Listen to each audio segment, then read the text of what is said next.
Banana oomph, oomph, oomph, oomph, banana oomph, oomph, oomph, oomph, banana oomph, oomph, oomph, oomph, banana oomph, oomph, oomph, oomph, banana oomph, oomph, oomph, oomph.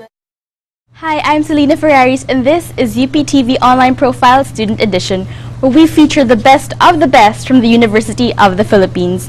Today, we're going to look at the inspiring story of malikahing pagsulat sa Pilipino student and playwright Ray Red, as well as her journey to the Cultural Center of the Philippines for her critically acclaimed play, Kawala. So sit back as we raise the curtains for the grand show. Watch this.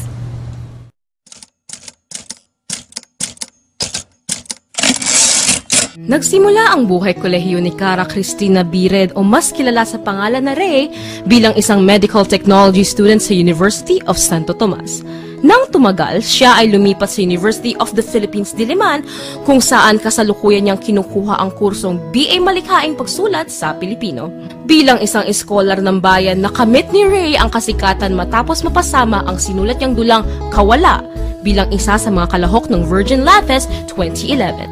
Nakakuha si Ray ng mga papuri mula sa iba't ibang kritiko para sa kanyang likha at higit dito nasama muli ito sa Virgin Lattes 2012 bilang isang revisited play.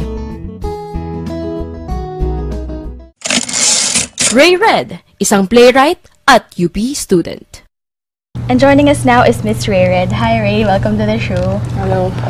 Hi, so ang pagpasok ng iyong play sa Virgin Lab Fest 2011 and 2012, at 2012 tama ba, is very phenomenal. Na-stage siya sa CCP and also sa ibang theater companies, stage na rin siya, no? In St. Paul, tsaka dito sa UP.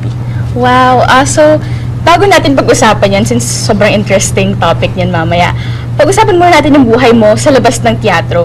Ang pwede nating sabihin una mong kawala was when you took up medical technology at the University of Santo Tomas. So, bakit mo napiling i-take up yung course na yun despite the fact that you come from a family that's very much inclined in the arts?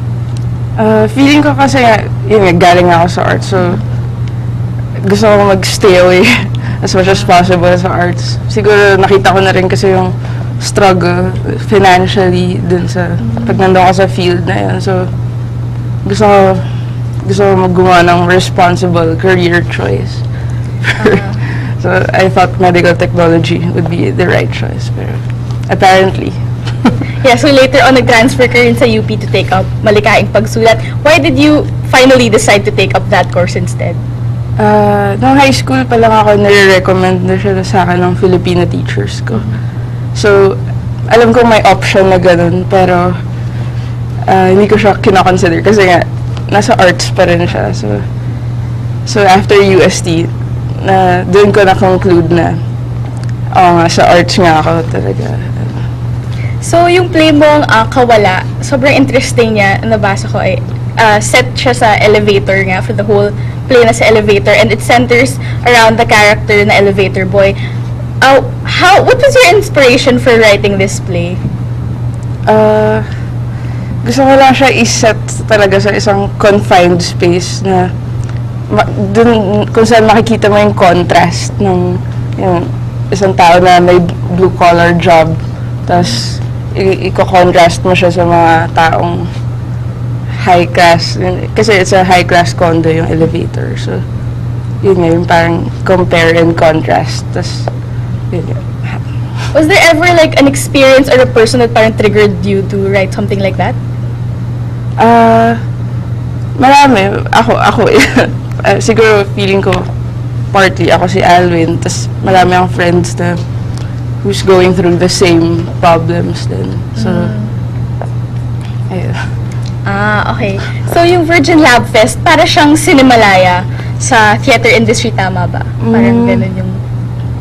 Kasi it's usually mga first-time playwrights yung sumasali dun.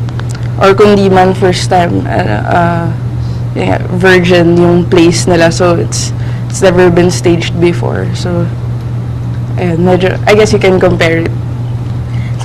So kung ganun siya parang big thing tong Lab Fest, Virgin Lab Fest, anong feeling mo nung nalaman mo na your play was chosen for 2011? So ito lang, di pa ako nakakanood ng Virgin Lab Fest plays before joining. Tapos nirecommend lang sa akin ng teacher ko sa playwriting, si Ma'am Glessy Atenza. So, tapos ayun, from there, hindi ko alam kung anong Virgin Lab Fest before. So, may nag-recommend lang sa akin na sumali. Tapos, okay. Tapos, first attempt mo, never mo pa na experience before, nakapasok ka pa. So, makikita natin, talented talaga siya. So, from this, makikita talaga natin, inspiration really does come to us in different ways that we've learned here with Ray. When we come back, we're going to talk even more about her play Kawala and her experiences with it right here on UPTV Online Profile Student Edition. Oomph, oomph, banana, oomph, oomph, oomph, oomph, banana, oomph.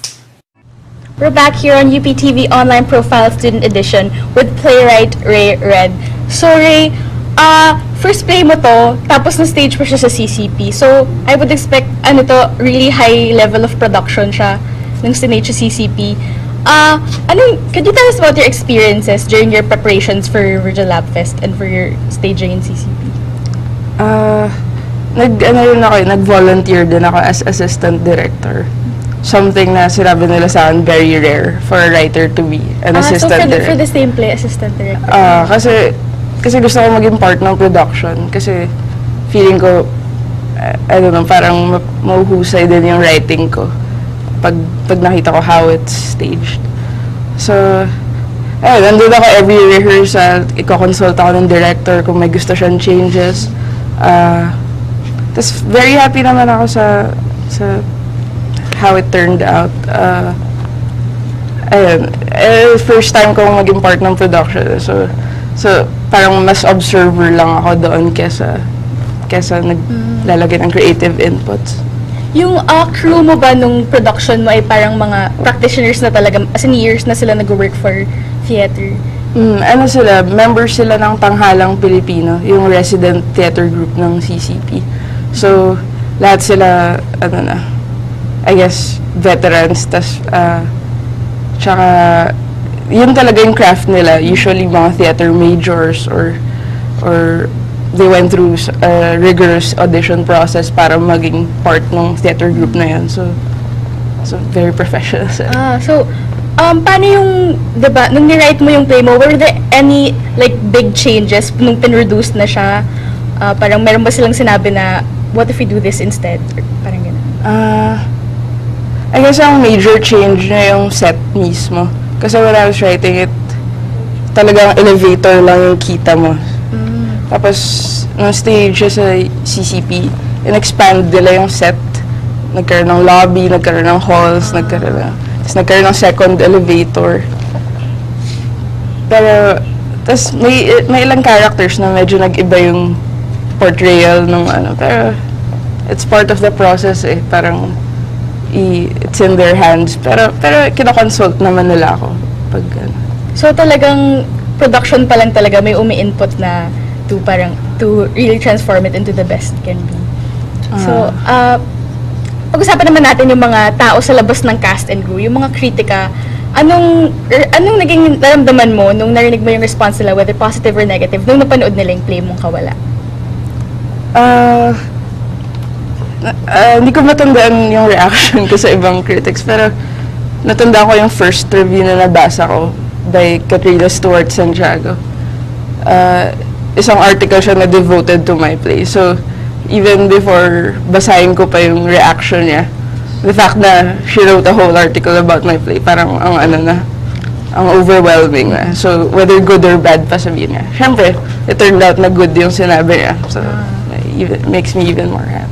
So, Kawala, this really has a universal appeal, especially since it talks about freedom from personal conflict. How does this play serve as a freedom for you as a writer?